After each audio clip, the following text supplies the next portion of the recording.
Les agradezco infinitamente el haberme invitado para esta charla. Espero que les sea de sumo provecho. He preparado una serie de temas que creo que voy a seguir de manera secuencial, aunque muchas veces puedo dar pequeñas notas de página o al costado de la página y hacer algunos comentarios. Pero el tema, como ustedes saben, fue la filosofía y sus muertos. Y el recorrido que quiero hacer es un recorrido muy simple. Sintéticamente sería mirar un poco el horizonte desde el cual nosotros podemos reflexionar esa filosofía que nosotros llamamos filosofía cristiana.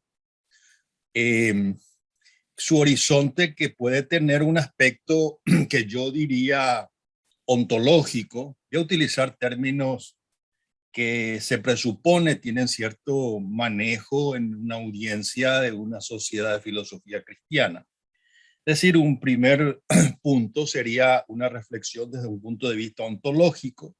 Me moveré luego a un aspecto histórico propiamente. Y luego hablaré un aspecto yo creo que es vital para comprender un poco en ese mundo en el cual nosotros nos encontramos, que es el tema que genéricamente a veces se ha hablado como de la posverdad. Y luego haré una serie de notas respecto a cuáles serían esos valores fundamentales de esa mirada filosófica en tres dimensiones que yo creo que en este momento son claves.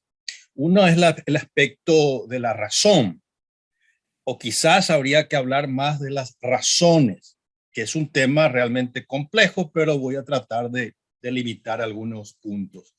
Y luego, por supuesto, en última instancia, si hablamos de filosofía cristiana, hablamos de sabiduría, conocimiento de causa, conocimiento de primeros principios, un saber sapiencial.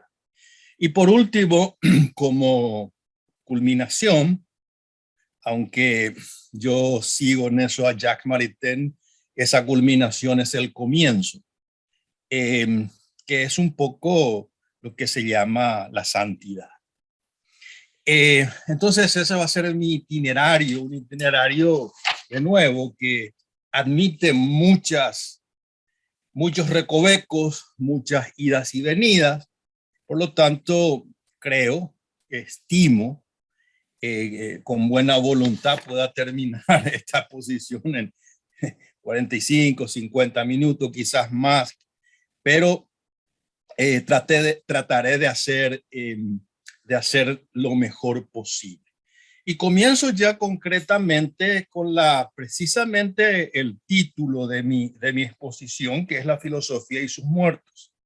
Esa no es una frase mía propiamente, es una frase recogida y que yo la leí hace muchos años, recogida en una conferencia que Etienne Gilson ofreció en Canadá, donde estaba en el Instituto de Toronto, alumnos, y que se reúnen en ese pequeño librito que es El amor a la sabiduría. Y en una de esas conferencias, que precisamente su título era El amor a la sabiduría, él dice precisamente eso, y les leo de manera literal.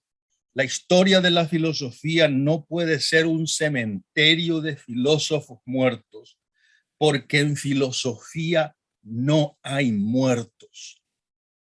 En filosofía no hay muertos. Es una conversación entre vivos. Esa es una afirmación que yo ya le agrego. Y dice más, la historia de la filosofía debería ser universalmente reconocida como parte esencial de una educación filosófica completa. Él no hace la calificación específica diciendo la filosofía cristiana. Él dice la filosofía sin más. No puede comprenderse esencialmente en lo que es, en su esencia, como sin una educación filosófica histórica. Y dice más, me refiero, dice Gilson, con ello a una educación cuya meta última, y esto es importante, no, meta última sea no enseñar filosofía, sino formar filósofos verdaderos.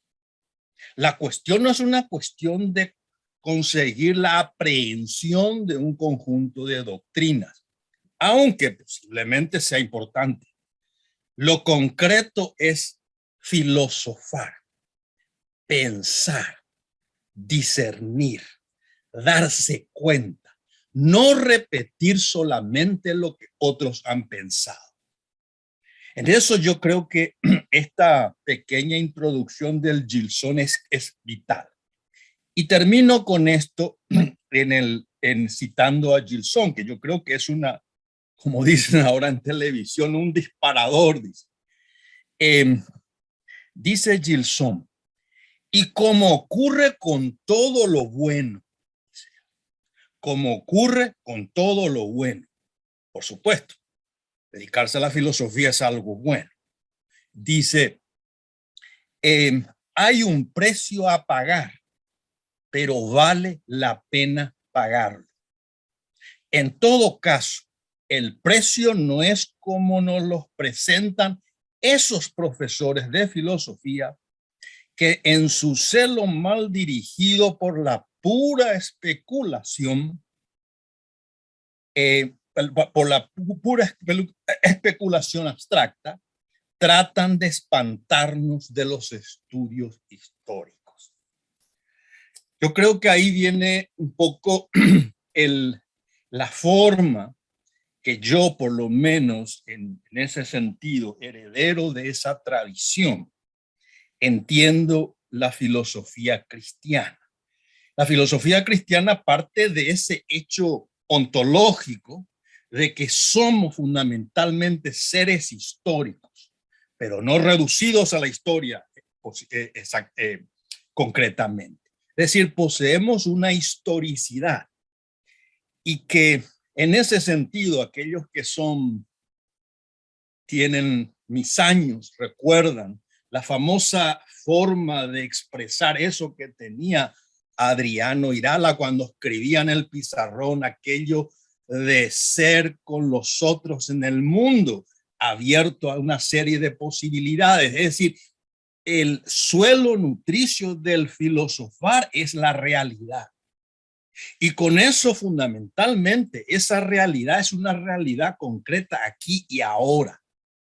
Aquí y ahora que se va a enriquecer con el recurso que uno va a hacer a lo que los otros han pensado antes que nosotros y debemos con ellos fundamentalmente embebernos en una reflexión, en un diálogo.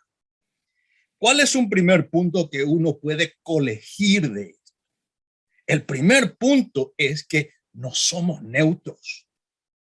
Nos cargamos nosotros mismos con una serie de valoraciones.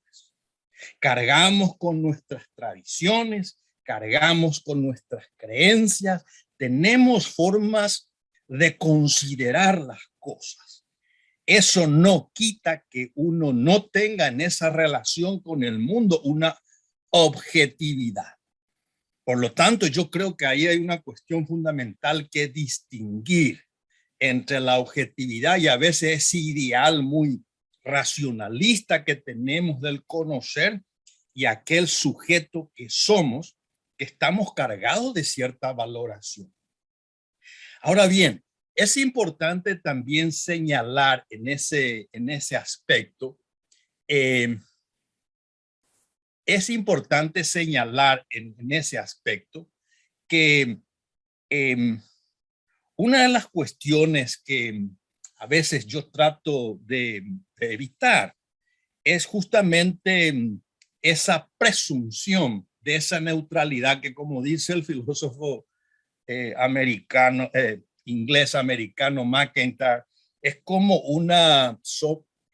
nos hacen creer que la neutralidad actual, sobre todo cuando presentan dentro de una tradición liberal democrática, es en sí misma una metanarrativa que no es una metanarrativa, es una presunción de que somos neutrales cuando no somos neutrales. Y yo creo que eso es una pretensión fundamentalmente limitada, es una pretensión fundamentalmente, hasta diría de manera muy categórica, errónea. De cualquier manera, moviéndonos un poco más de ese principio ontológico, yo creo que para darnos cuenta realmente de ese inicio del filosofar, necesitamos, digamos, una manera de iniciar. Y a veces yo me pregunto cuál es la manera de motivar a la gente a que filosofa en un mundo en donde reciben todas las respuestas y somos una suerte de eco que repetimos lo que otros han pensado. Yo creo que aquí viene un poco una expresión o una categoría, como quieran ustedes llamarle, que es la categoría de encuentro. Esa palabra quizá está muy trillada entre nosotros, pero entendiéndola en un sentido más pleno, más propio, yo creo que es fundamental. Y yo siempre refiero a varias historias sobre este tema, pero una de las más conocidas, y creo que ya hace un tiempito que me invitaron a dar otra charla, yo mencioné, es la pequeña historia que se cuenta del el hermano del compositor, Schubert, que en una noche muy fría quería avivar el fuego de la chimenea. Y entonces abre un cajón y saca un pequeño grupo de papeles de un cajón y hace un pequeño bollo, y cuando él se acerca a la chimenea cuyo fuego estaba languideciendo, de reojo mira los papeles y se dan cuenta que hay unas notas escritas en ese papel, y curiosamente abre el papel y se encuentra una serie de notas musicales. Abre más aquellas hojas para estar seguro antes de arrojar al fuego, y se da cuenta de que es una composición de su hermano. En ese momento, el hermano de Schubert se da cuenta que estaba por quemar la sinfonía inacabada. ¿Qué es lo que uno puede reflexionar sobre esto? Que la realidad no se reduce estrictamente a lo material. La realidad no se reduce estrictamente a lo que está ahí en una cuestión meramente impersonal. No es simplemente un objeto, sino esa realidad en el encuentro que yo pueda tener con esa partitura.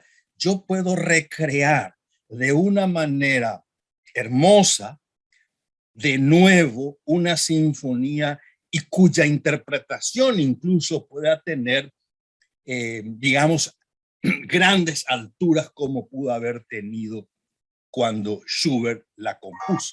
Es decir, existe en esa realidad de orden material la posibilidad, si pueden, me distrae si por favor, disculpen, si pueden poner en silencio su micrófono. Entonces, ¿cuál es el punto? En filosofía, y ese es un ejemplo que yo siempre uso, nosotros tenemos esa partitura o esas partituras. Si yo me enfrento o yo me encuentro en una clase, yo utilizo fundamentalmente un texto. El texto no es simplemente un libro cuyas hojas están ahí como una realidad material. El libro, en la interpretación y en la recreación que yo pudiera hacer del mismo dentro de mi propia historicidad, puedo traer conclusiones en donde aquel con el cual estoy en esa conversación puede recrear y caminar conmigo y plantearse las mismas preguntas que, por ejemplo, Platón se hizo con sus caracteres hace 2500, 2600 años. Lo mismo podemos decir con otros textos clásicos. Es decir, que hay un acto creador de mi propia libertad que interpreta y muestra que nosotros no somos seres que nos reducimos fundamentalmente al ser material. Es decir, el reconocer el valor y los valores nos lleva fundamentalmente luego del impacto que podemos tener en esa realidad y nos reconoce que no somos estrictamente seres materiales, sino somos fundamentalmente personas. Y esos valores fundamentales repercuten o reverberan fundamentalmente aquello que hacemos, sobre todo en aquellas actividades que están como impregnadas de esos valores, por ejemplo, las actividades sociales y sobre todo la actividad política. Ahora bien, moviéndoles al segundo punto desde esa realidad ontológica hacia la historia, yo creo que ¿por qué no puede ser un cementerio fundamentalmente de filósofos muertos? Fundamentalmente porque existe esa conversación a través de esa partitura, que es recurrir a los textos auténticos, a los textos originarios, a los textos que están ahí, que están esperando de nosotros, fundamentalmente que comencemos, digamos, a ejecutar esas partituras. Evidentemente, tiene que haber un diálogo fundamental con esos mismos textos y aquellos con los cuales yo me encuentro en esa posibilidad de descubrimiento. Por eso, y reafirmo eso con otra frase de Gilson, dice que ningún filósofo puede saber, por ejemplo, dice él, si es tomista, a menos que sea también un buen historiador. Es decir, alguien que vaya escudriñando exactamente, no solamente repitiendo lo que otros han pensado, sino viendo un poco cómo ha evolucionado fundamentalmente todo ese tipo de pensamiento. Una nota al pie de página que yo les puedo agregar, por ejemplo, en uno de sus últimos libros, libro yo creo, de una gran erudición, de la teóloga Ronald Folland de Australia. Ella, por ejemplo, que se llama Teología Católica, título está en inglés. Dice fundamentalmente ella, si uno hace un poco el reconto histórico de todos aquellos que han pretendido para sí el nombre de tomistas, podemos encontrar en el mundo contemporáneo, dice él, por lo menos 17 tradiciones. ¿Cómo nosotros podemos ir discerniendo en esas tradiciones? Recurriendo fundamentalmente a un serio, pausado, una labor lenta, que es una labor en el fondo histórica. Ahora bien, yo recuerdo hace muchos años, hacia el año 86, en un congreso de filosofía que yo asistí, que se llamaba Segundo Congreso Mundial de la Filosofía, fue en México, en Monterrey, México. El primer congreso fue en el 79, como aniversario de los 100 años de la Terni Patris, y ese congreso se llevó a cabo en Córdoba, y el tercero se llevó a cabo en Quito, Ecuador. Creo que después de eso no hubo más. Pero yo tuve la suerte de asistir a esos tres. Pero en el año 86 a mí me llamó la atención y eso para mí justamente motivó mi reflexión sobre justamente lo que le estoy diciendo en estos momentos. Yo estaba sentado escuchando una presentación del entonces profesor Octavio Nicolás de Risi. Estaba hablando sobre un tema que no recuerdo exactamente, pero en términos de teología natural, por lo menos lo que antes llamábamos teología natural. estaba sentado al lado de un profesor joven, o relativamente joven, que estaba muy inquieto y movía la cabeza de un lado a otro, como desaprobando y como luchando consigo mismo con aquel argumento que estaba presentando Monseñor Derisi, que entre paréntesis era enormemente claro, enormemente prístino, digamos, en su presentación, que yo lo estaba siguiendo atentamente, yo no veía ningún problema. Al terminar esa charla, este profesor se levanta y comienza a caminar hacia donde uno generalmente se toma café. Al terminar, yo lo seguía a él porque es curioso, era todavía yo muy joven, recién recibido, entonces le pregunté su nombre, me acerqué y le decía, ¿por qué usted estaba tan inquieto? Eh, me dijo, porque yo creo que Dios no es algo. Entonces me dice que, bueno, ¿qué tiene que ver? Y si te fijas, me dice, aquí hay una presentación de una visión de la tradición de Santo Tomás que es fundamentalmente esencialista. ¿Qué quiere decir eso? Bueno, entonces él me dice,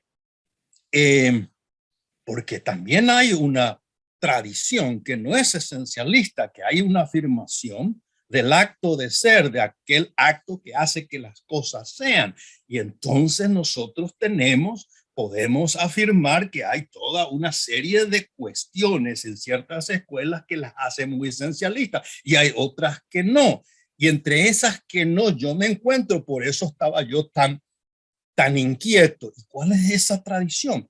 Y él me dice, es la tradición de Tianjin Song. Y ahí me dice, entonces, ¿cómo yo puedo seguir esa? Entonces me dice él, bueno, hay que hincar y morder con los dientes la historia. Ese profesor con el cual yo tuve aquella conversación, que después me hice muy amigo de él, si amistad se puede hablar, en aquellos tiempos de donde no había internet, cierta lejanía, era don Raúl Echauri, un profesor rosarino que se había especializado precisamente en el ese o en el acto de ser y la metafísica de Heidegger y la metafísica tomista. Pero de cualquier manera, más allá de los tecnicismos, yo creo que él me estaba presentando algo fundamentalmente que en la tradición de la filosofía cristiana yo creo que es fundamental tratar de vislumbrar y discernir qué es aquello con lo cual nosotros tenemos que lidiar, que es la cuestión del ser.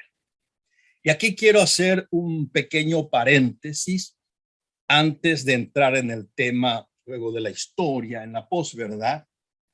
Y quisiera hacer un poco un alto, digamos, que yo creo que es importante.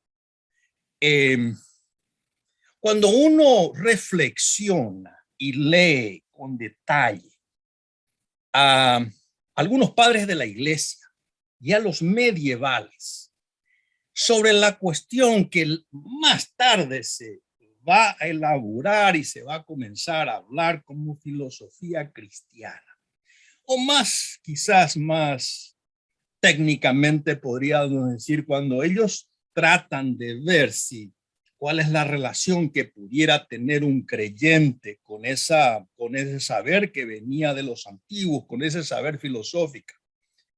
Para ellos, cuidadosamente, o se cuidaban muy bien de respetar, de venerar esa palabra que venía de la revelación. La revelación era la revelación de Dios y uno tenía que estar en una suerte de éxtasis, una suerte de contemplación. Había una sacralidad. Es decir, esa revelación no se podía corromper porque esa revelación era pura. Esa actitud fundamental de ver a la revelación como una realidad pura y ver cómo la razón podía dar razones de esa revelación. Yo creo que es clave. Es clave porque en el mundo actual, en el mundo contemporáneo, hemos invertido esa valoración. Y posiblemente hemos invertido desde hace bastante tiempo. Hoy día, cuando hablamos, justamente hace 2 días yo tuve precisamente un encuentro sobre el tema, precisamente del tema de la razón y de la dignidad humana, etcétera. Lo que nos cuidamos nosotros, entre comillas, es hacer que esa razón sea pura, sea intangible, que nadie la toque y que no vengan los religiosos y nos contaminen. Es decir, hoy día le damos una sacralidad a la razón cuando lo que deberíamos dar era sacralidad a la palabra de Dios. Y entonces, fundamentalmente, parecería que hemos olvidado esa memoria que para nosotros fundamentalmente es la experiencia cristiana que va a venir fundamentalmente de esa revelación, y que nosotros no la tenemos que corromper, sino buscar la mejor manera en que eso se pueda explicar. La iglesia siempre, y toco aquí la comunidad de creyentes, siempre respondió a esa necesidad de dar una explicación a esa fe con la propuesta clave que fue y que ha sido y que es la filosofía del ser, o ustedes pueden decir la filosofía realista, o ustedes pueden ir incluso con mayor profundidad, que es la filosofía metafísica. Y eso está recogido muy bien en la última encíclica sobre la filosofía de Juan Pablo II, cuando afirma precisamente eso, el valor de la filosofía del ser. Ahora, mucho de eso hoy está ausente, y con eso no podemos comprender muy bien qué es eso que se trata o que está ocurriendo en la política, en lo social, en la cultura, porque hemos perdido el sentido. ¿Cuál? El sentido del ser, el sentido de la analogía, y hoy estamos ya en la afirmación de la equivocidad del ser, el relativismo o el monismo, como se da mucho hoy, me parece, en política. Es decir, se ignora algo que fundamentalmente ha sido patrimonio de nuestra cultura cristiana. Hoy día, quizás simplificando un poco,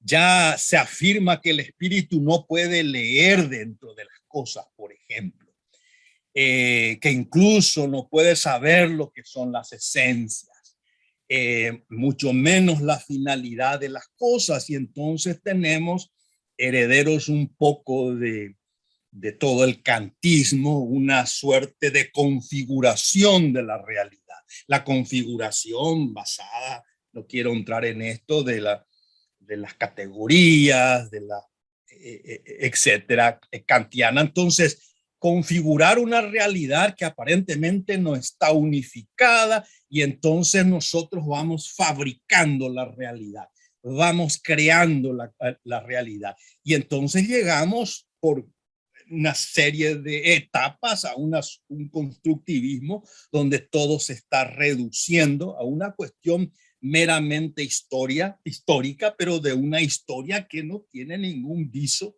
de trascendencia. Y entonces se ha perdido ese primer acto de la inteligencia, que es el acto de contemplar la realidad, de la inteligencia que va reflexionando, conociendo lo que son las cosas, aquello que hace que las cosas sean las cosas, y también, por supuesto, las causas, los fines, etcétera, etcétera. Es decir, se va destruyendo el primer acto de la inteligencia. Y en este ambiente y en esta configuración en esta realidad surge posiblemente toda el fenómeno, y ahí me remito ya al tercer punto, de que no existe eso que nosotros habíamos conocido como la verdad. Y entonces surge toda una serie de afirmaciones que repercuten en donde fundamentalmente en la manera en la cual nosotros nos enfrentamos a nuestra vida, en la incertidumbre, la duda, el desasosiego, la falta de quietud, la falta de posibilidad de una reflexión que nos ponga, digamos, cercano a lo que son realmente las cosas. Por lo tanto, como dicen muchos que están en este hábito del pensamiento, no es que vivimos una época de la posverdad luego de la verdad. No ha existido la verdad. Lo otro fue simplemente una suerte de máscara. Por lo tanto, no hay una T después de la verdad, sino una posverdad sin esa T. Por lo tanto, aquí estamos en un estado de incertidumbre donde todo se va a reducir, no ya a lo que dice Kant, Manuel Kant. Acá ya no es una configuración que nos puede dar las formas objetivas del conocimiento. No, aquí ya la interpretación va a pasar por el tamiz de Marx, que va a decir, no, el caso de Kant, que habla de la objetividad de esa configuración, pero no es tan así, porque en el fondo Kant lo que era simplemente un burgués de Königsberg que da una configuración que representa una forma de una clase social, o puede decir Freud, en el fondo lo que hace esa configuración pretendidamente objetiva de Kant es simplemente ¿qué? Es simplemente la sublimación de su historia personal sexual de Kant, o puede venir otros como Nietzsche, y Nietzsche le va a decir, no, Kant no existe, todo eso es una ilusión, lo que existe en el fondo de Kant es un deseo de poder y por eso él proyecta aquello que está afirmando. Entonces llegamos a un momento de esa Babel, y en donde la manera en donde uno puede recuperar eso es de nuevo, yo digo, volver a esa filosofía, que capta el ser, a ese primer acto de la inteligencia. Quisiera hacer aquí un excursus, un comentario al costado de la página, que quizás nos puede ilustrar también a aquellos como ustedes que están embarcados en esta, yo creo que hermosa tarea de la filosofía cristiana, que fue un poco el esquema de aquel debate en septiembre de 1933 que se lleva a cabo en Francia sobre la filosofía cristiana. Hay muchos detalles de ese debate.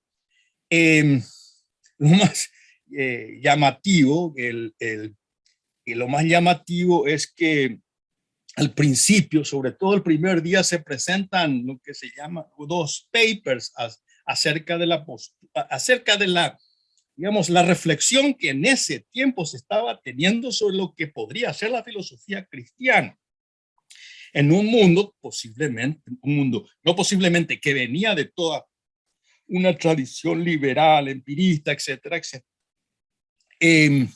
Lo llamativo es que el que había escrito un libro sobre ese tema, Maritain, no asiste a la reunión por una cuestión meramente accidental, y donde justamente la reflexión sobre la relación intrínseca de la historia y la filosofía cristiana es propuesta por Etienne Gilson. Pero más allá de eso, hay una diferencia que yo creo que es interesante para que vean ustedes un poco la dificultad que en ese tiempo, y en el nuestro, digo yo, se estaba teniendo. Era la posición que había adoptado el que primero presenta, el Father Motte, que era un dominico, había presentado sobre el tema de la filosofía cristiana. Y sin ir en muchos detalles, el padre Motte dice, hay una íntima conexión entre la fe y la filosofía,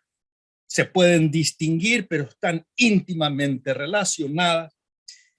Por lo tanto, el principal punto que él dice que la sabiduría es una porque la realidad es integral y la razón humana es insuficiente.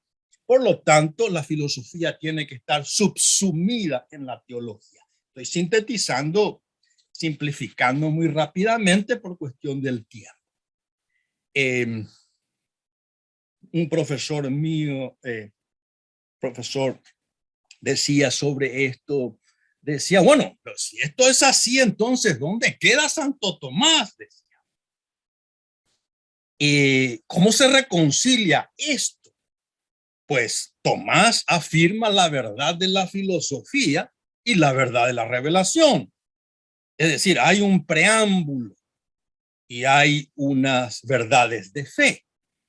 Y entonces la pregunta que uno se hace, yo creo que en ese sentido es importante hacerse la pregunta, ¿es posible una razón, digamos, no bautizada? Y es posible que esta razón no bautizada sea incapaz de conocer la verdad. Santo Tomás dice, no, por supuesto, hay modos de encontrar la verdad. Y esa verdad puede encontrar ciertas verdades.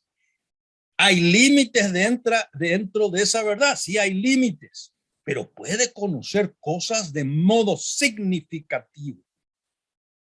No es cuestión aquí del todo o nada.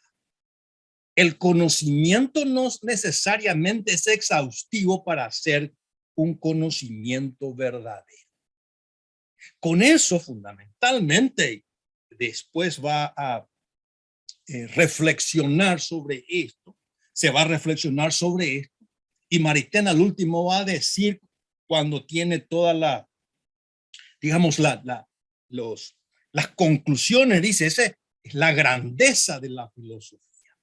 Hay una grandeza, pero también en última instancia, por supuesto que va a haber una limitación o va a haber una miseria de la filosofía, pero es una labor fundamentalmente noble. Hay una dignidad propia de la filosofía que yo creo que hay que rescatar y hay que reintroducir dentro del discurso filosófico contemporáneo. Y en ese sentido, eso es fundamental y eso se puede rescatar fundamentalmente de la historia. Aquí ya no quiero entrar más en cuestiones de este tipo porque quizás nos llevaría mucho tiempo. Quizás podríamos después dedicarnos de esto a las preguntas.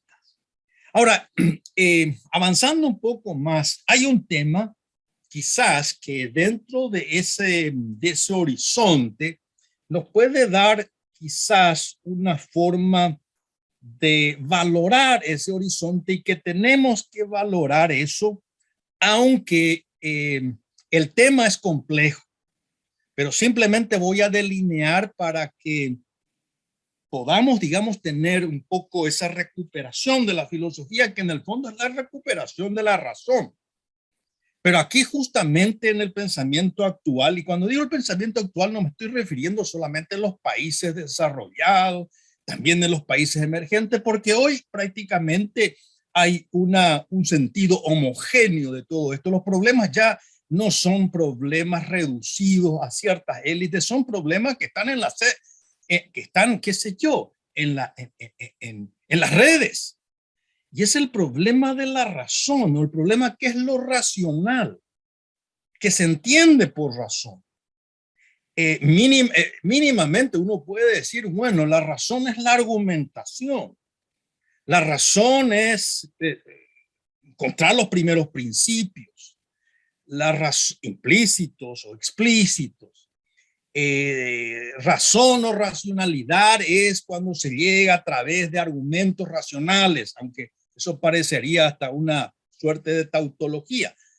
Pero de cualquier manera está por lo menos ese nivel mínimo.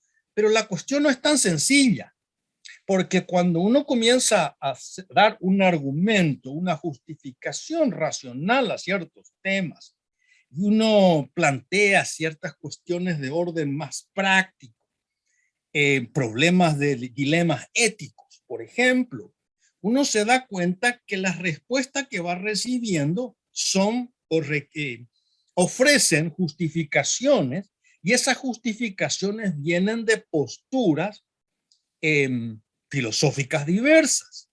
Y así a un mismo problema uno puede tener respuestas. Algunas apelan, por ejemplo, a la utilidad, otras pueden apelar al deber, otras pueden apelar a una teoría del contrato. Y entonces tenemos que nos enfrentamos, sobre todo en el mundo en el cual vivimos, una competencia de racionalidad, racionalidades diversas. Es decir, como que si bien la razón teórica, digamos, podría estar exenta en su abstracción de esto, en esa competencia, en ese mundo, digamos, concreto o real, entre comillas, vemos que invocar a esa racionalidad divorciada de ese relacionamiento con la cultura es muy difícil. Es decir, existen ciertos elementos metalógicos en esa racionalidad. Y aquí entramos en una Babel, en donde es muy difícil ponerse de acuerdo, no ya sobre la conclusión de esos problemas, es difícil ponerse de acuerdo sobre los mismos principios de ese problema. Y es imposible porque esos principios están como embebidos en la tradición de aquel filósofo que formula esos principios. Es decir, está como atado a una condición cultural, una condición de una tradición muy específica. Aparentemente lo que ha ocurrido, como dice muy bien el profesor McIntyre, dice, lo que pasa que lo que ha ocurrido es que aquel iluminismo de cuño kantiano que configuraba con la objetividad y que había una razón independiente de la cultura, de la historia, las tradiciones, eso realmente es una ilusión. Y cómo yo sé que esa metalógica realmente ya no esa lógica independiente de toda esa realidad ya no ya no existe. Bueno, hay que mirar a los debates bioéticos, los debates políticos, los debates de los parlamentos, donde los idiomas que la gente utiliza, la invocación a los principios, hacen que los mismos sean incompatibles entre sí. Y son incompatibles porque entre ellos hay una inconmensurabilidad. Ya no se puede traducir el lenguaje de algunos con el lenguaje de otros. Y entonces estamos realmente en una crisis de la razón. ¿Y cuál es la salida? Y una de las salidas es apelar a los sentimientos y apelar a las emociones o apelar al poder, que a lo mejor es lo mismo. Es decir, la recuperación de esa racionalidad que pueda entenderse de manera analógica en un contexto, etcétera, parecería que está siendo difícil, resbaladiza. No nos entendemos más. Nuestras democracias son diálogos de sordos. Por eso son luchas de grupos contra grupos. Por eso la gente habla fundamentalmente de una guerra, en donde cuál es la división, es la división del lenguaje. Ya no pronunciamos quizás la misma palabra, pero la significación viene de dos mundos completamente diferentes. ¿Y qué es lo que dentro de esa tradición de filosofía cristiana puede ayudarnos a clarificar esto? Yo diría de manera inequívoca, pensar. Tenemos que aprender a pensar, volviendo al inicio. Y pensar no es algo que nosotros lo tenemos por el hecho de ser seres humanos. A pensar se aprende. Para pensar hay que ejercitarse, así como uno se ejercita para correr. O por lo menos yo me solía ejercitar. Es decir, supone un ejercicio. Eso es fundamentalmente el pensar. Y eso es lo que en el Teeteto Platón explica muy bien. ¿Qué es el pensar? Es el diálogo del alma consigo misma. Diálogo del alma consigo misma. Ahora, ese diálogo no es de una manera, digamos, lineal. Ese diálogo tiene sus pequeñas etapas, sus pequeños momentos, la definición, la conceptualización, la primera operación del espíritu. Luego la distinción, hay que distinguir. Muchas veces nosotros en vez de distinguir separamos, hay que distinguir las cosas, a veces se separan, a veces no. Luego, una vez que se distinguen, hay que saber integrar lo que se ha distinguido. Es la síntesis, es la mirar con esa mirada del espíritu en la totalidad. Es lo que decía siempre Secundino, el cuadro sinóptico. ¿Para qué el cuadro sinóptico? Para ver todo, para ver de una mirada del espíritu. Una vez que uno ha definido, sabiendo los términos, distinguido analíticamente, luego la síntesis. Pero no queda ahí. Un momento después, en la reflexión, como buena reflexión filosófica crítica, uno tiene que juzgar el camino que uno ha atravesado, ha caminado, y como buena lechuza da la vuelta a la cabeza 120 grados y vuelve sobre sus pasos y vuelve a flexionar, a reflexionar sobre aquello que ha pensado. Y entonces va generando fundamentalmente un conocimiento, pero un conocimiento crítico donde fundamentalmente uno se da cuenta de lo que son las cosas. Y posiblemente, agregando a esto, ese pensar supone preguntar sobre las cosas. Y aquel que aprende a pensar sabe cómo preguntar. Pero para preguntar también, como para definir en esa primera operación, digamos, uno tiene que conocer algo, tiene que ejercitarse en algo. Yo siempre le digo a mis alumnos, ¿qué quiere decir eso? Hay que leer, hay que observar, mirar con inteligencia lo que ocurre y leer, porque aquel que conoce algo pregunta mejor y va refinando la pregunta, y entonces el ejercicio del pensar es mucho más flexible. El recorrido de la inteligencia es un recorrido mucho más elástico, si se podría utilizar ese término. Por eso que los clásicos fundamentalmente hablan de reflexión.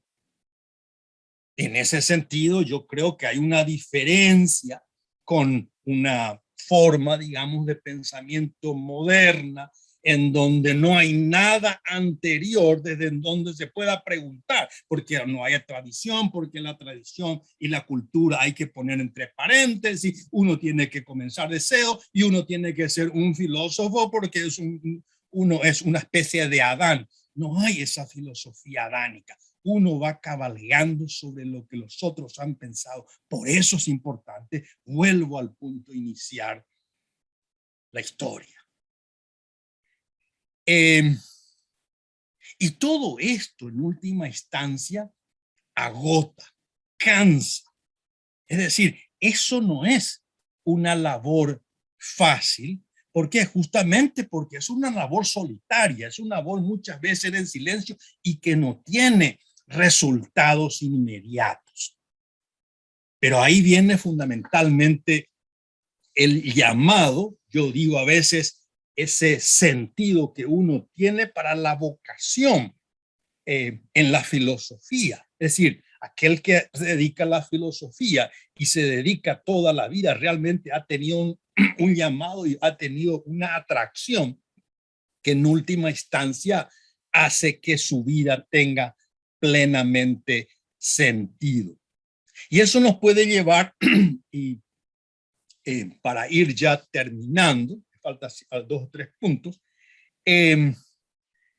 lo que nosotros podemos decir o decimos en la tradición de la filosofía cristiana, la sabiduría, el saber de las causas.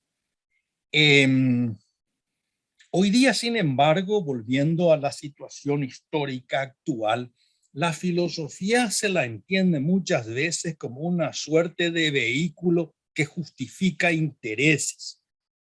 Es una noción que yo a veces digo bien gramsciana, en donde la filosofía es simplemente una suerte de máscara y es como un tipo de ideología. Y entonces nos encontramos en un debate en el fondo ideológico. Pero eso evidentemente traiciona, de nuevo volviendo al punto, traiciona a esa visión de la filosofía cristiana que confiere la primacía al ver, a la teoría, a la inteligencia, que penetran las causas de las cosas, las esencias, ve el acto de ser de las cosas, etcétera, etcétera. Y yo creo que eso es importante. Un punto en esto, yo creo, de reducir la filosofía a una ideología puede tentarnos también, y eso enuncia muy bien Juan Pablo II en su encíclica sobre Fides Ratio, sobre la filosofía, la tentación que muchos tenemos hacia una interpretación, una comprensión hermenéutica de la realidad, de una hermenéutica que no reconoce ese ser de las cosas y se queda un poco en la interpretación de la interpretación de la realidad, donde no hay aprehensión inmediata del ser de las cosas. Y entonces la tentación es mirar no a lo que son las cosas, sino mirar cómo hacemos las cosas, que es una cuestión estrictamente ideológica. Primero es el hacer, primero es el actuar y después yo me miro cómo actúa o cómo actúa el sistema. Y entonces todo se reduce a un comentario exegético, hermenéutico de simplemente la acción, siguiendo de manera inconsciente aquella tesis número 11 de Marx de sus tesis sobre Feuerbach. Es decir, reducimos un poco la filosofía a una cuestión hermenéutica. Esa comisión hermenéutica nos lleva a siguiendo un poco esa línea, una suerte de actualismo, como dirían algunos hegelianos de derecha, digamos. Y entonces reducimos todas a ser meramente seres históricos. Ya no hay ningún tipo de sentido de eternidad y todo va a reducirse entonces a cómo interpreta el pueblo una serie de principios y entonces todo se reduce a la historia. Ya nada va a ser permanente. Casi al finalizar de su vida, en los años 60, el texto que yo creo clave para entender un poco lo que estoy diciendo es el libro El campesino de Garona de Maritain, donde hay una reflexión justamente sobre el problema de la historia. Y él utiliza una frase que para mí se une a todo lo que venimos diciendo. Dice, la filosofía no es cronolátrica, no hace la train, no hace adoración de la historia. Es histórica, pero no hace adoración.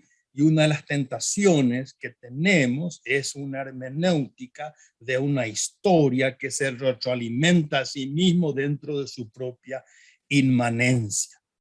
Pero si todo es histórico, entonces no hay prácticamente nada que entender sobre la realidad, y entonces todo es una cuestión de interpretación, que en última instancia es una cuestión que se reduce al poder. Yo creo que esto es vital para darnos cuenta de la situación en la cual nosotros nos encontramos. ¿Cuál es el punto que podemos concluir en esto? Que mi afirmación al inicio de que la historia es importante, etcétera, no significa una canonización de la historia. Yo creo que fundamentalmente es un falso dilema distinguir por eso ciertas filosofías como verdaderas porque son nuevas o verdaderas porque son antiguas. Yo creo que la dicotomía o el esquema de nuevo y viejo para una filosofía no es satisfactoria. Una filosofía es verdadera en tanto en cuanto sus principios se adecuan a la realidad, independientemente de aquel siglo en el cual el filósofo ha propuesto esa forma de pensar. Por lo tanto, no hay que idolatrar épocas históricas como épocas que posibilitaron un pensamiento verdadero y otras no. En ese sentido, eso sería negar la capacidad transhistórica, digamos, de la reflexión de la inteligencia humana. Y termino con esto. Una vez que nosotros hemos recorrido muy de manera quizás vertiginosa, moviéndonos de ese principio deontológico de la persona, del sujeto que reflexiona dentro del contexto histórico, en un contexto específico de la posverdad, etcétera, vamos al tema del pensar, de la razón, y llega al conocimiento sapiencial de las últimas causas, en última, la contemplación del misterio de Dios. Todo en el fondo, como dice Gilson, no es simplemente una cuestión de aprender unas proposiciones, no es simplemente una cuestión de aprender un cuerpo de doctrina. La cuestión es cómo nosotros, como personas, como individuos concretos, utilizamos eso y cómo vivimos esa realidad. La filosofía en ese sentido es vital, es una forma de vida. Y el filósofo, ¿por qué es una forma de vida? Porque primero es nuestra vida y es una peregrinación que nosotros tenemos que mantener en la manera de bien fiel a lo largo de una vida, a pesar, como dice Gilson, de las dificultades. Y entonces, la pregunta que uno se hace, o yo me he hecho siempre, es que, ¿cómo yo hago eso? ¿Cómo yo utilizo una palabra muy más burda? ¿Cómo yo aguanto eso en un mundo donde a la gente no le interesa? A la gente aparentemente se contesta con tres cositas. La gente repite una cosa u otra. La gente simplemente es un eco. Es una especie de eco de lo que la gente dice, piensa, no discierne, etc. Fundamentalmente hay una respuesta que yo me encontré, que es fundamentalmente un seguimiento que supone un encuentro con alguien. Y ese alguien de carne y hueso es aquel que fue el medio en el cual yo encontré una manera de vivir esa vocación al cual yo sentía el deseo. En ese sentido, y yo sin entrar en cuestiones personales, ese encuentro yo he descrito recientemente en el libro que en el próximo mes se va a publicar, que es el encuentro que yo tuve con Adriano Irala y el encuentro después que tuve con Secundino. Pero en última instancia fueron mediaciones, y las mediaciones me llevaron a un filósofo el cual yo me siento inspirado. No quiero decir, cuando digo inspirado, que yo trato de ser un clon. Nadie es un clon de nadie. Cada uno es irrepetible, único, inefable. Cada uno es, lo que Dios le ha conferido a uno en el acto creador de amor de Dios. Nadie es una réplica, pero uno vive la propia realidad inspirado en esa forma ejemplar que a uno se le ha propuesto.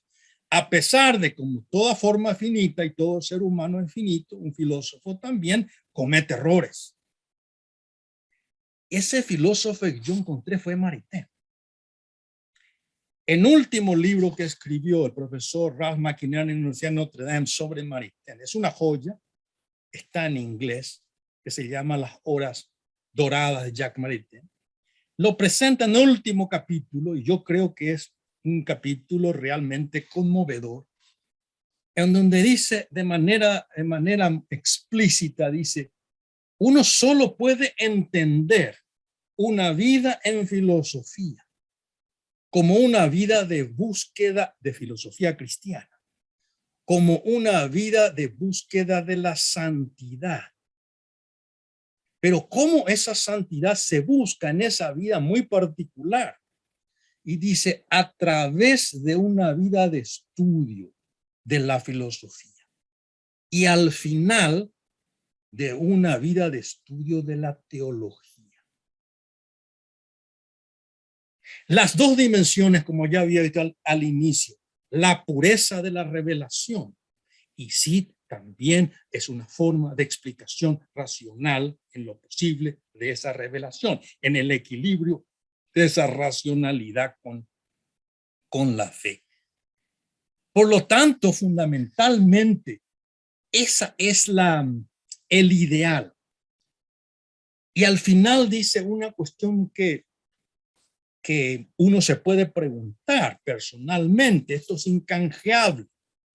El profesor McInerney decía, si uno lee, y dice, esa es mi experiencia, si uno lee las vidas personales, cosa que es muy raro, en las universidades ya nadie lee las vidas personales de los filósofos, la gente va a los problemitas, ya no se lee la historia, los problemas, como si fuera que somos una suerte de racionalidad divorciada de todo tipo de afectación. Y dice, cuando nosotros leemos a veces la vida de filósofos como Bertrand Russell, lo decía Martin Heidegger, al terminar de leer sus vidas nos queda una enorme melancolía. Sin embargo, cuando uno se acerca y lee con cierto detalle el diario y la vida de un filósofo como Maritain, uno inmediatamente dice, ¿cómo me gustaría pasarme una hora charlando con él en un ascensor? Esa es la expresión. Es decir, ¿cómo me gustaría? Claro, uno dice, bueno, pero ¿qué diferencia hay? Bueno, para eso hay que leer las memorias que hay sobre ese filósofo de manera concreta en su encuentro que él tiene al principio de los años 10 con Bergson, etcétera, etcétera. Entonces, terminando eso, yo digo, bueno, ¿qué significa todo eso? En última instancia es buscar la plenitud de lo humano y que eso es la santidad. Evidentemente dejo de lado y no menciono porque doy de suyo que se asume que es fundamentalmente una vida de la gracia. Bueno, y con eso yo creo que voy terminando para ser justo con el la hora. Yo creo que me extendí más de la cuenta, pero me disculpan si fui demasiado rápido y fui los temas que merecen mayor tratamiento, mayor detalle, pero estoy abierto a las preguntas que ustedes pudieran tener al respecto. Gracias. Muchísimas gracias, doctor Mario. Espectacular la ponencia. De alguna manera todos nos hemos nutrido de los conocimientos que ha expuesto. Fabuloso todo. Muy bien, pasamos a un segundo momento. Si alguien quiere hacer un comentario y hacer una pregunta, este es el momento y tiene el micrófono. Pues, María Elena. Buenas noches, profesor. Realmente fue una ponencia excelente que me llevó a varios cuestionamientos. En primer lugar, me pregunto qué será de este nuestro mundo actual, en donde ya nadie se hace preguntas filosóficas y donde toda nuestra educación está centrada en especializaciones. Significa eso que el ser humano perdió su horizonte, porque como usted ha dicho que es el pensar, es el diálogo para consigo mismo. Ese diálogo para consigo mismo que el hombre moderno, que el hombre actual, diríamos, ya no lo hace. Entonces, el cuestionamiento, diríamos, es cómo tener que volver a una visión filosófica en la educación para que el joven de hoy, el niño de hoy, el joven de hoy pueda preguntarse sobre sí mismo. Porque usted dijo también de que llegar a la santidad significa tener un conocimiento primero filosófico y después teológico. Pero si el filosófico, que es la base en el que uno se pregunta quién soy yo, para qué estoy en este mundo, cuál es mi fin, no existe, entonces significa que la parte teológica sobra realmente porque la base falta. Entonces, mi consulta concreta es cómo usted plantearía en un mundo como el nuestro, en el mundo actual, otra vez un conocimiento filosófico para que el hombre pueda llegar a su propia esencia, porque su propia esencia finalmente es la esencia del mismo Dios.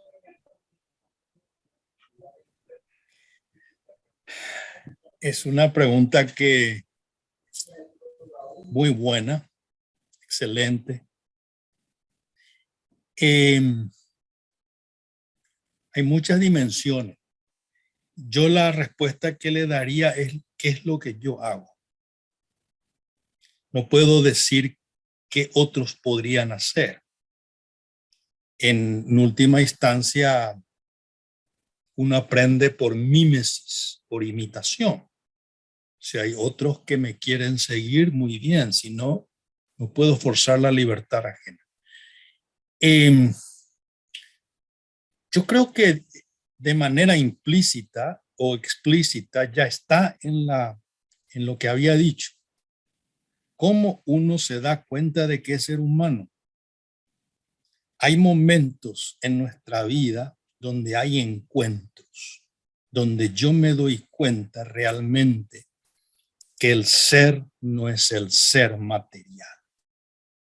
Es decir, yo me reconozco a mí mismo que las respuestas que me pueden dar simplemente la percepción de una realidad material no es suficiente. Eso exige en mí o despierta el deseo en mí de otras respuestas. Esos momentos son irrepetibles y yo tengo que estar atento, o yo estuve atento y me di cuenta, aquí hay algo más. La vida que yo podría haber vivido anterior era una vida donde el sopor y las respuestas que daban me daban un desasosiego, y esto a mí me despierta. Ahora me despierta que es el primer punto de partida. Eso supone que yo tengo que continuar en esa peregrinación de mi vida, decir, bueno, ¿qué tipo de saber o saberes puede responder mejor a estas preguntas? Y digo, bueno, y es la filosofía. Y entonces, ¿qué supone? Bueno, y eso supone un estudio paciente. Eso no supone un libro de autoayuda, eso supone una reflexión a través de un estudio, ojalá un estudio sistemático en una tradición que reconozca los valores fundamentales de la inteligencia. La pregunta o el desafío que pueda tener una persona hoy que puede despertar ese deseo de conocimiento, de respuesta dentro de una filosofía, es encontrar ese lugar, esa institución donde le puedan proveer esa educación que pueda dar, digamos, vida y contenido a ese deseo propio de la inteligencia. Y entonces ahí posiblemente encontramos en un, no sé si se dice una palabra que utilizan mucho los americanos, nos encontramos en un conundrum, en un atolladero, porque no hay casi. Y entonces, ¿qué hago? Lo que yo personalmente hago es invito a algunos, los pocos que despiertan y quieren seguir, y les guío o les propongo una manera de a poco de ir nutriendo con una tradición que vaya alimentando y fortaleciendo un tipo de conocimiento de la realidad que en última instancia haga reflexionar la inteligencia sobre las últimas razones de las cosas. Y entonces recurrimos a la historia de la filosofía, a la metafísica, a una formación que ha tenido como garantía 2500 años o 2000 años. Y entonces yo creo que esa es una manera de ir guiando. Ahora, si uno va a esperar que dentro de una estructura de unas democracias liberales contemporáneas, cuyo principio precisamente no es el de esa tradición, evidentemente las instituciones están inficionadas de una suerte de neutralismo, que en el fondo no es un neutralismo, sino es un relativismo de todo tipo, que en el fondo hace que la persona se disperse y se disgrega.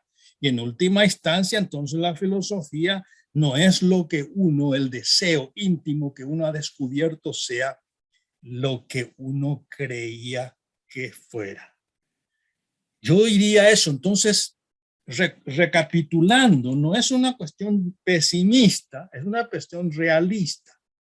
Va dependiendo mucho de los pequeños grupos que se vayan formando, amamantándose a lo largo de tradiciones, y en donde las instituciones que en otras épocas protegían y generaban este tipo de conocimiento, hoy día ya no existen. Y sin entrar en este tema,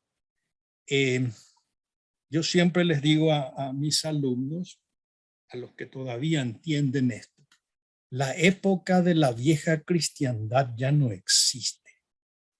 No solamente eso. Yo tampoco creo, como creía mi maestro Maritain, ni siquiera la nueva cristiandad existe. Hoy estamos en un mundo no solamente post-cristiano, post-humano. Por lo tanto, la iniciativa es casi personal de ir recuperando eso. Ahora, es posible, pero por supuesto que es posible. Por supuesto, porque hay una condición humana y una conducción humana en donde iniciamos eso. ¿Por qué? Somos creados por imagen y semejanza de Dios. Nuestra naturaleza es tal que participamos de esa divinidad, digamos, y hay una posibilidad. Yo le contestaría así sin explayarme más su pregunta, que es realmente muy, muy importante. Muy bien. Creo que la señora María Victoria pidió la palabra. Sí, buenas noches. Le quería preguntar al profe si podría explicar mejor el tema de qué es idolatrar la historicidad, ¿verdad? O sea que si no comprendí bien esa parte para poder aclararme.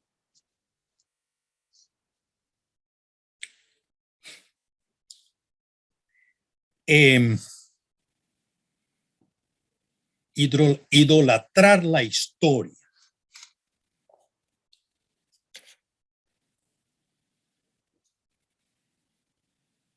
Yo podría decir lo siguiente.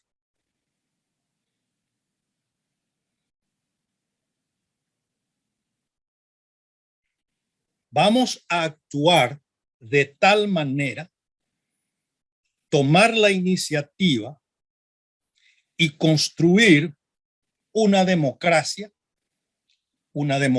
republicana que tenga una serie de elementos que posibilite el florecimiento y la felicidad de aquellos habitantes y ciudadanos de esa comunidad política. Y lo que nosotros requerimos es la voluntad ciudadana, o como dice la gente, la voluntad política.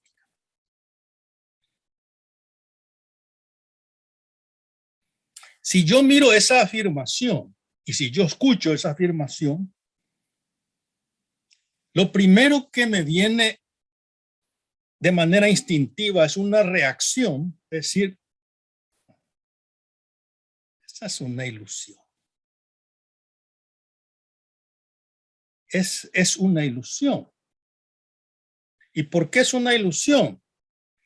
Porque está partiendo de un presupuesto o de un supuesto previo de que hay una capacidad suficiente, necesaria y suficiente de la persona de construir esa comunidad política para lograr la felicidad humana. Y lo único que uno necesita es fundamentalmente ese querer. Entonces, ¿qué hago? ¿Qué estoy haciendo? Estoy reduciendo toda mi esperanza, todo mi, digamos, mi saber escatológico a una construcción meramente histórica que está fechada. Y entonces, ¿qué pasa? Reduzco la realidad a lo que concretamente tiene la posibilidad de hacer. Entonces yo digo, bueno, pero ¿cómo yo puedo decir que eso es una ilusión? Porque tengo que tener otros presupuestos, tengo que pensar eso. ¿Y cómo pienso? Y pienso fundamentalmente que la realidad humana con la cual yo estoy construyendo eso, o yo estoy elaborando eso, yo estoy posibilitando eso, es también o es una realidad finita. Y ese es el ser humano. ¿Qué quiere decir? Que la historia humana como tal no va a ser solamente una cuestión de voluntad, también una cuestión de inteligencia y de que hay ciertos principios que están, digamos, fundando esa presunción de que todo se reduce en la historia. Es decir, la historia no está guiada solamente y la comunidad política por la voluntad humana, por el querer, sino hay algo más. ¿Y qué es algo más? Usted me va a decir, yo puedo decir, bueno, fundamentalmente hay una dimensión divina, digamos, o pueda haber una dimensión metafísica. Bueno, entonces, ¿qué quiere decir? Que esa ciudad humana es simplemente temporal, temporal no solamente que está aquí, sino que va a extinguirse, no va a ser permanente. Y entonces lo que yo puedo sostener para no caer en esa utopía, lo que yo puedo decir es, sí, va a haber una posibilidad de perfeccionar, pero nunca llegar a la plenitud, porque eso es una ilusión. ¿Y cómo yo puedo probar eso? Y mirando la historia, mirando a esos grandes proyectos volitivos de las grandes ideologías de construir ¿qué? La plenitud, y después va a venir la parusía cuando los hombres se reconcilien consigo mismos. Y eso es negar fundamentalmente no solamente la finitud, es negar uno de los fundamentos básicos del acto creador, del pecado original, etcétera, como quieran llamar. Entonces, no podemos reducir a la historia. Si yo digo, por ejemplo, el pueblo sabe, el pueblo tiene conciencia, el pueblo va a resolver. Bueno, el pueblo somos los individuos de carne y hueso con inteligencia. El pueblo no es simplemente una abstracción que tiene depositada históricamente la sabiduría. Es una cuestión meramente limitada. Por lo tanto, toda la realidad tiene un sentido peregrinatorio, limitado. Existe lo transhistórico. ¿Y cómo yo puedo saber lo transhistórico? Posiblemente comenzar a entender que la inteligencia humana no se va a reducir solamente al ser material, sino que existe el ser inmaterial, existe una realidad más allá de lo físico. Hay termino con esto, simplemente para una información. Si ustedes alguna vez tienen la paciencia, porque hay que tener una enorme paciencia, de leer la obra, una de las obras maestras, quizás es la obra maestra de Maritain, que se llama Los grados del saber. Y digo paciencia porque son 800 páginas. En el medio del texto, él utilizaba gráficos. ¿Por qué utiliza gráficos? Para mostrar la síntesis. La síntesis. Vean todo lo que estoy diciendo. Y en una página, él escribe a mano, hace un dibujo.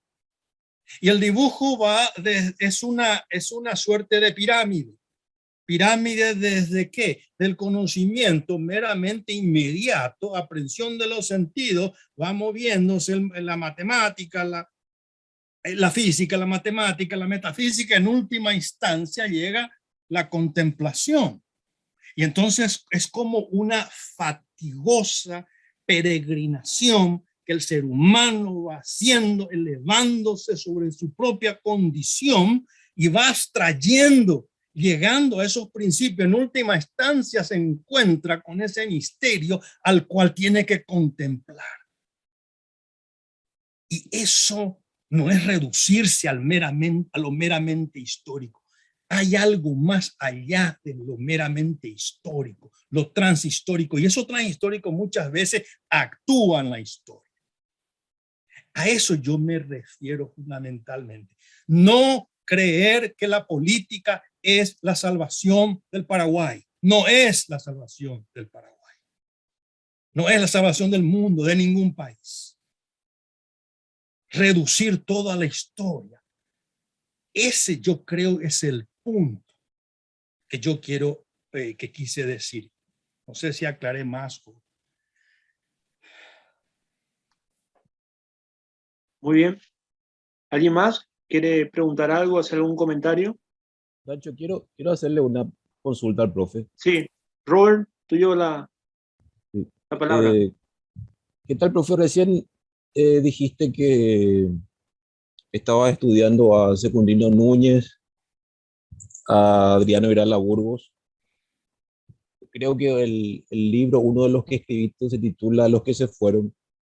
Entonces quería preguntarte tu apreciación sobre la cultura paraguaya, sobre la sociedad paraguaya, sobre el pensamiento paraguayo, después de Secundino, después de Adriano. No sé qué ¿Qué apreciación tenés, profe? Esa es la consulta.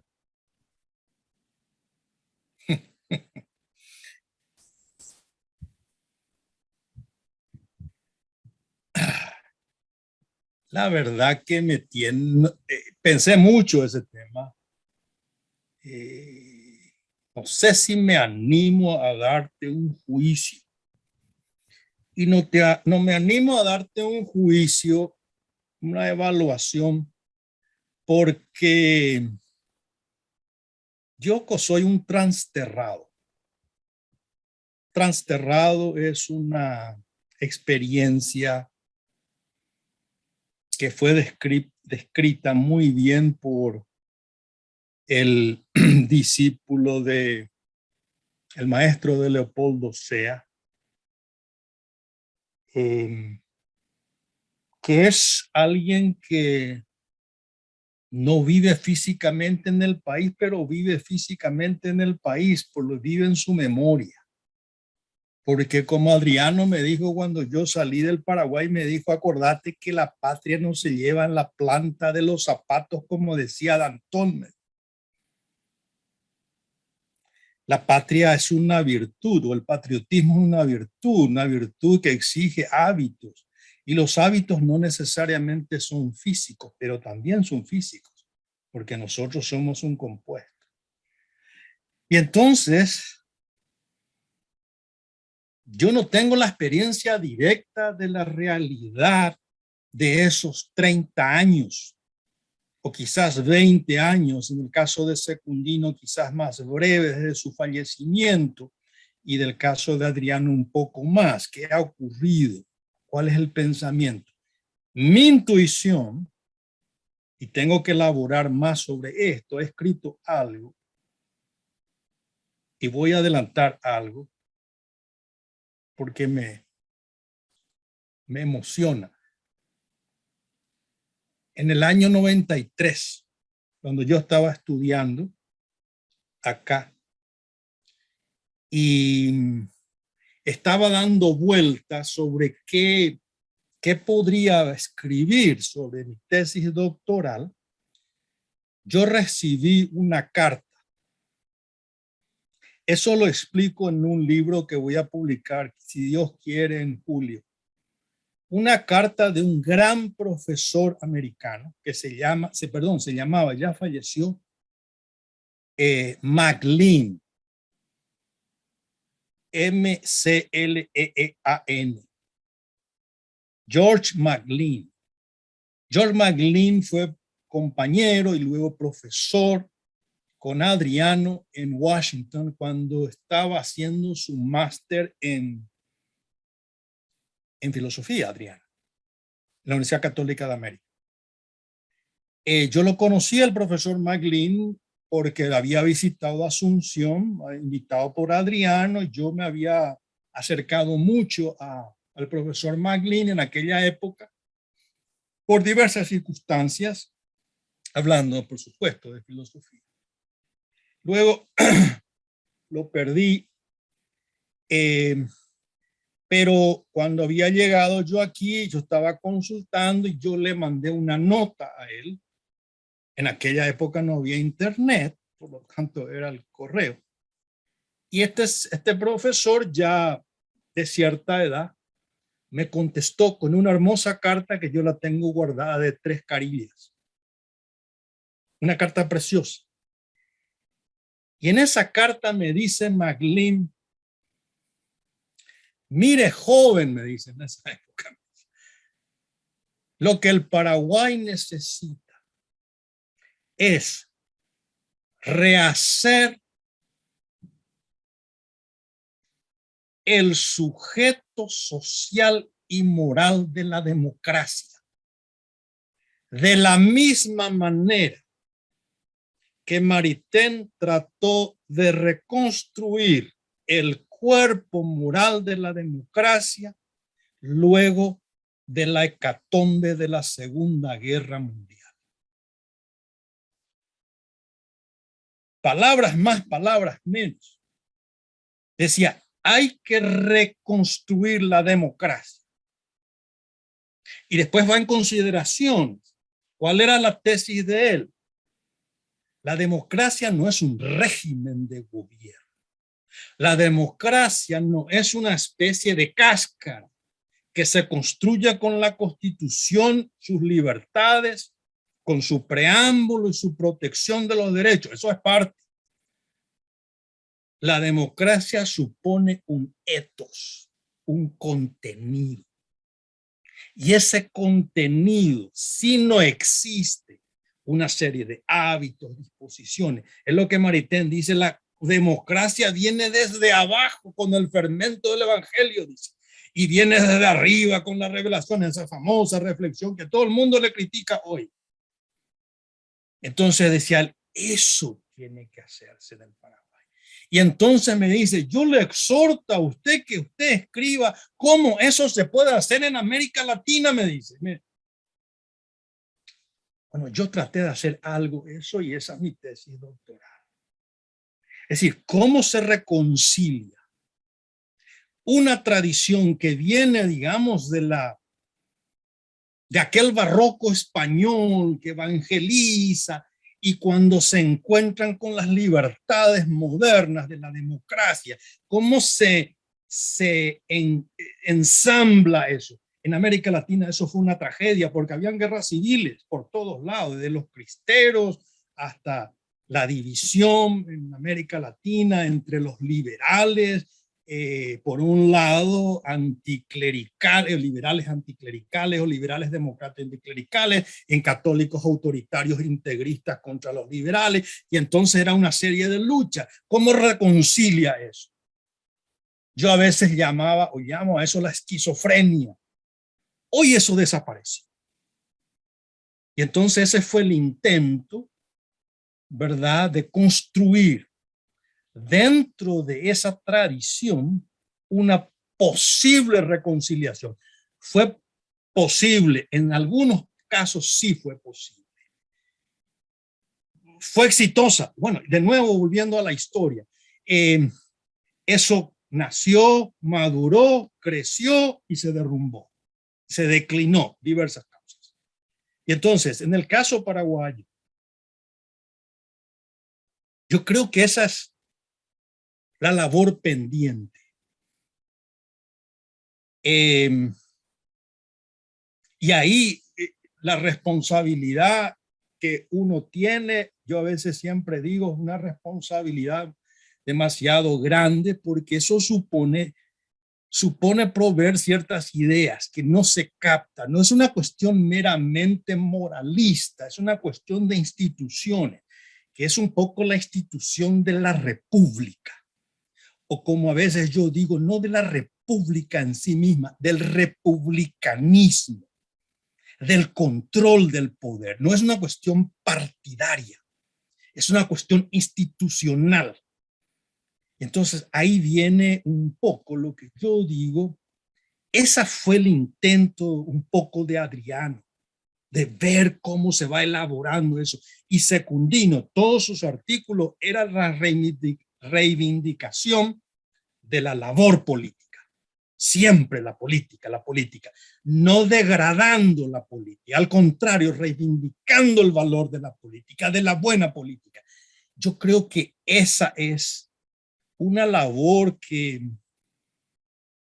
se debe hacer, y yo a veces me acuso de no haber logrado comunicar eso. No sé si contesté, pero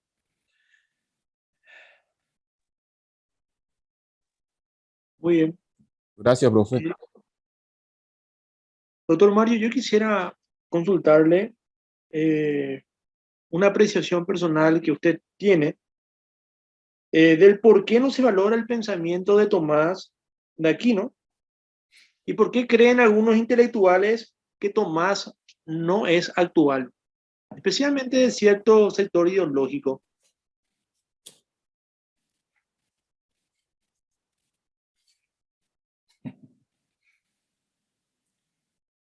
te contestaría con lo que contestaría Secundino. ¿Y por qué no saben? Nadie ama lo que no conoce. Pero por otro lado, también es responsabilidad nuestra presentar figuras como Tomás de Aquino de una manera atractiva a cómo el mismo Aquino de alguna manera se podía presentar en su tiempo. Me explico. Yo a veces juego, repito esto, yo no sé si es cierto o no es cierto, pero yo creo que el único tomista, si existiera, Santo Tomás hoy, el único que no hubiera sido tomista es Tomás de Aquino.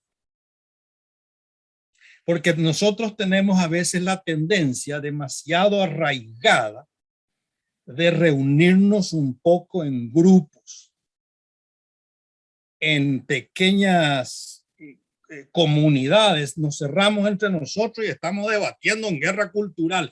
Si hay algo que un filósofo, y esa es mi opinión, un filósofo tiene que evitar eso que a veces llaman la guerra cultural, que está muy bien para otros. Nosotros tenemos que dilucidar principios, aclarar, acercarnos a esa realidad, traerlos vivos, entenderlos como realmente ellos expresan en la realidad concreta. Y para eso fundamentalmente hay que divulgarlos. Una de las tareas, 2 puntos, una de las tareas que Maritain hace es sacar el tomismo de los manuales, que era un tomismo muy deductivo, muy estructurado, y hacerlo mucho más asequible en un lenguaje diferente a un mundo que podía sentirse atraído por las propuestas de Tomás de Aquino. Por eso que sus libros muchas veces, y esa es la crítica que muchos le hacen, yo creo que es injusta, de una imprecisión del lenguaje. Lo que pasa es que él estaba traduciendo toda una nomenclatura de una estructura en un lenguaje de nuestro tiempo. Y a eso le agrego algo que le escuché decir a don Julián Marías. Tenemos que volver a hacer de la filosofía una labor periodística.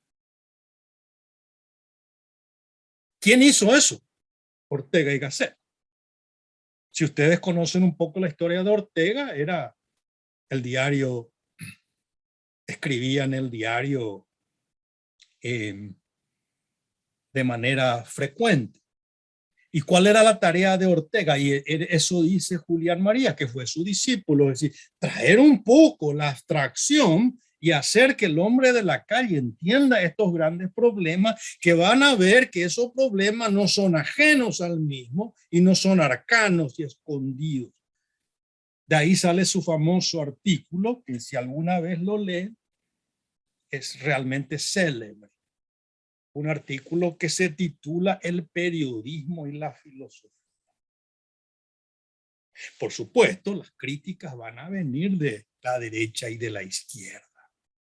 Algunos van a decir que eso no es filosofía y los periodistas van a decir que eso no es periodismo. Pero yo creo que esa es la misión.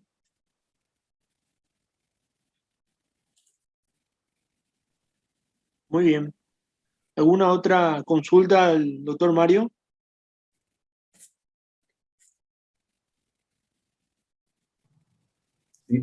No sé si puedo participar. Soy Sí, estudiante, sí, es la primera vez que no tengo inconveniente con la cámara, no puedo hacer una pregunta.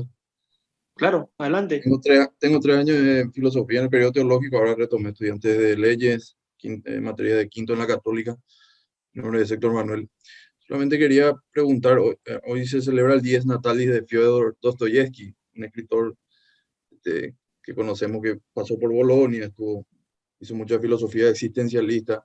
Yo lo tengo mucho en cuenta los existencialistas, como Søren Kierkegaard también. ¿Y qué papel juegan estos existencialistas en la figura del Cristo total de Maritain? No quiero ser tan pesimista, ¿verdad? Con lo que vimos en Occidente. el concepto del Cristo total que tenía Maritain. Y otra de las preguntas es que no le entendí muy bien qué sería el poliedro para el Santo Padre en el contexto americano, porque no le entiendo la figura de poliedro que él habla, seguramente porque desconozco la teología. Bueno, buenas noches, de aquí, gracias. Gracias, Héctor. La verdad que no podría contestar a ninguna de esas preguntas. No. Tendría que acercarme más a la exégesis de lo que dice el poliedro y eso. No quiero aventurar una respuesta a eso.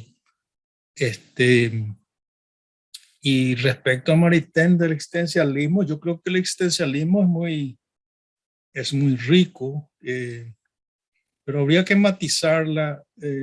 Lo que dije, hay que pensar un poco, hay que distinguir un poco el tiempo de Kierkegaard, el contexto, las preguntas que Kierkegaard responde, sus actitudes respecto al cristianismo en su época, las relaciones de Kierkegaard con su padre, las relaciones de Kierkegaard con su novia Regina Olsen. Así hay una serie de cuestiones, por qué él escribe con seudónimos. Es una cuestión muy larga, entonces de cualquier manera el concepto que tiene de compromiso Kierkegaard de la verdad subjetiva es algo que es lo que yo había enunciado.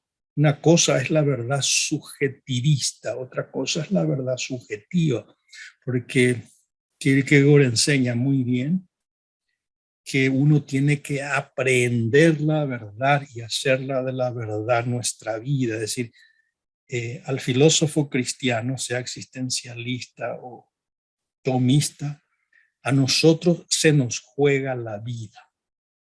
Es decir, uno se compromete, tiene las convicciones o profesa una filosofía, hace profesión.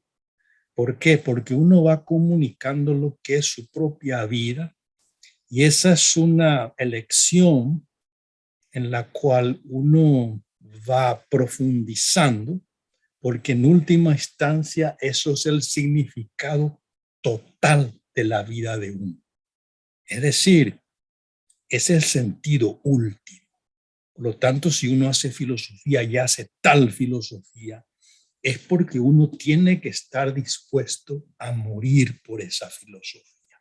El martirio, en el sentido no del martirio estrictamente rojo, digamos, de sangre, sino del martirio del olvido, del martirio de la marginación, del martirio de la burla, pero es la convicción de uno. Eso no tiene que hacer a uno amargado ni nada, sino simplemente dar cuenta de lo que uno cree y nada más. Muy bien. Yo creo que hay tiempo para una consulta más, si alguien quiere aprovechar.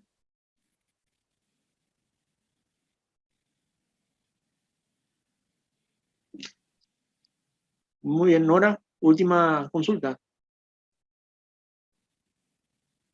Su micrófono, señora Nora.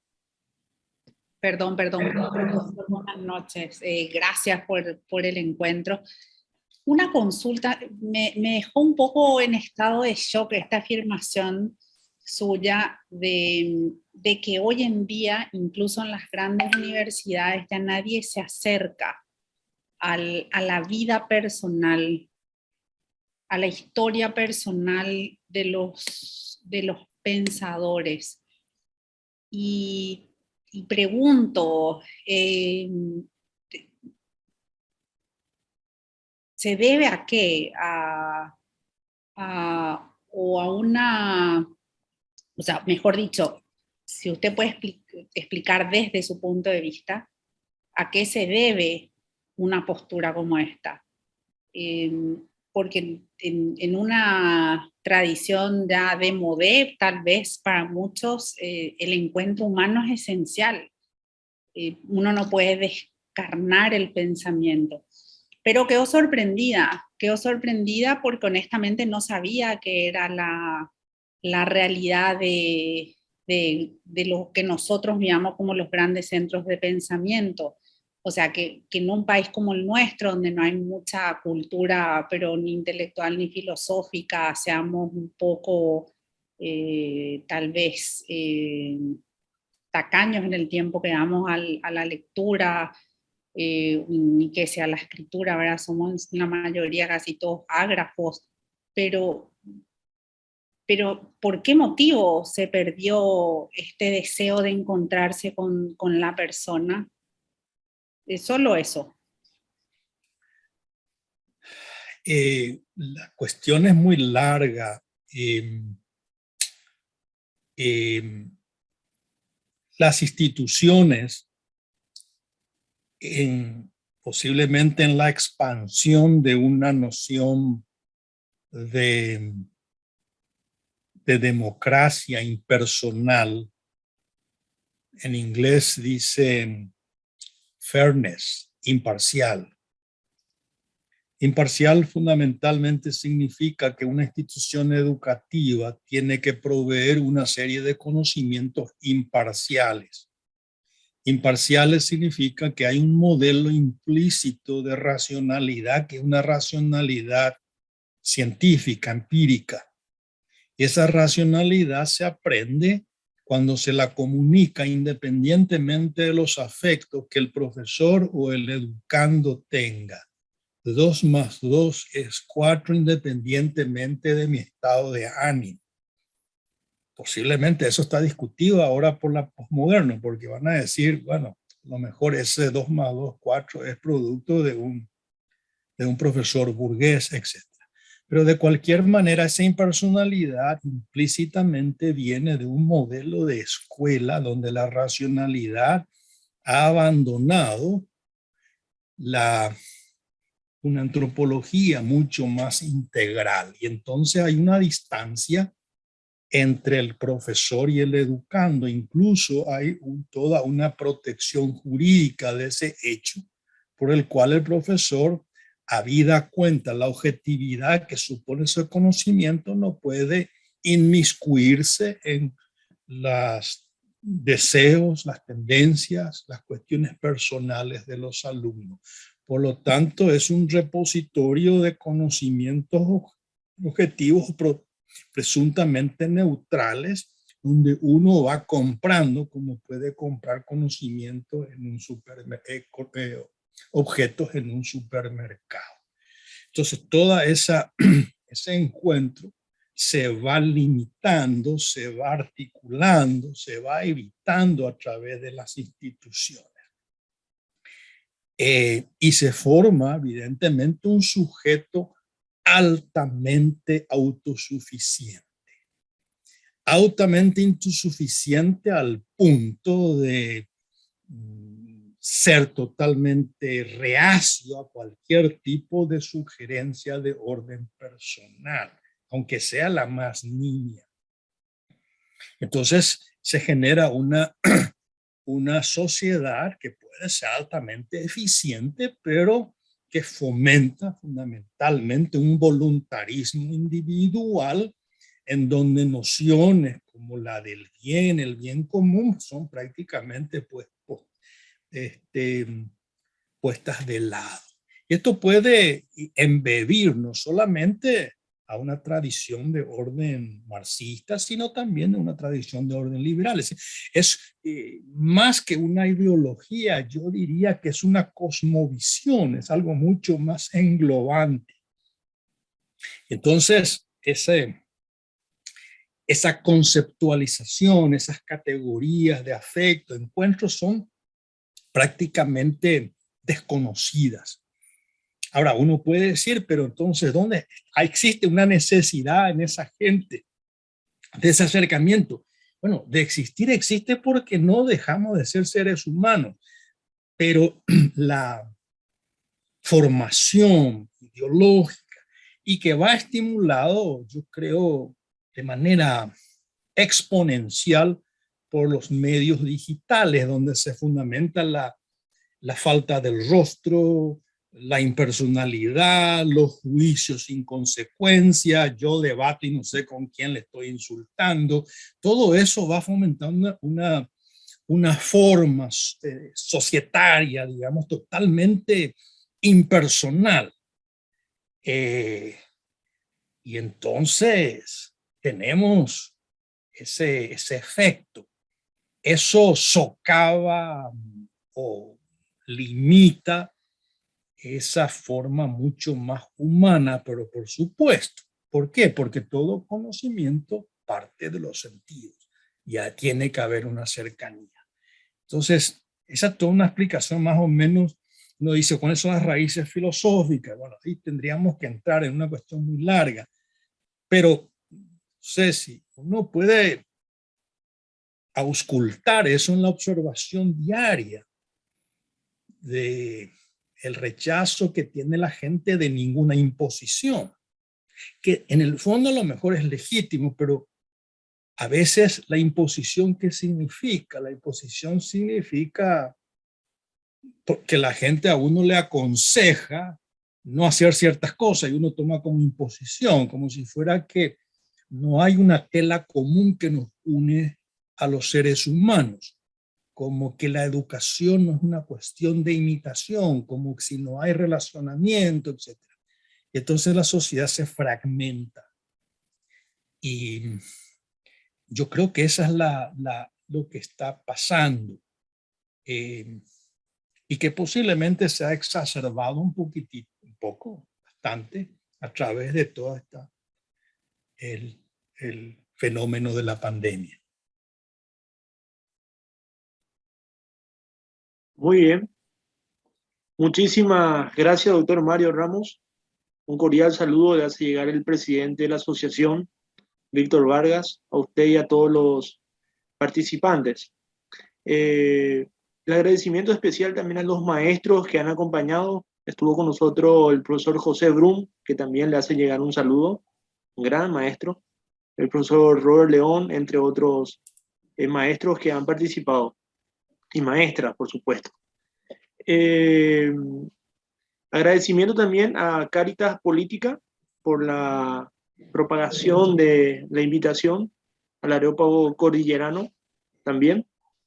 Y aprovechar un poco para hacer promoción de la siguiente actividad en la Asociación de Filosofía Cristiana, que va a consistir en un seminario de lectura sobre el texto del padre Mariano Artigas y Melchor Sánchez, el Galileo y el Vaticano, uno de los libros de la trilogía del caso Galileo, que iniciará el próximo miércoles. Así que están todos invitados. A la consulta de la señora Magnolia de certificados, lastimosamente todavía no podemos otorgar un certificado a los participantes debido a que estamos en un proceso de legitimidad, digamos, de la asociación estamos en cuestiones legales. Por eso todavía no estamos pudiendo otorgar certificados. Así que muchísimas gracias a los participantes y muchísimas gracias, doctor Mario. Nos hemos nutrido en exceso de su experiencia y sus conocimientos. Hasta la próxima eventualidad. Ojalá podamos tenerle con frecuencia, doctor Mario, en los eventos de la asociación. Sí, muchas gracias a todos ustedes y sigan con los éxitos. Muy bien. Buenas noches para todos. Gracias.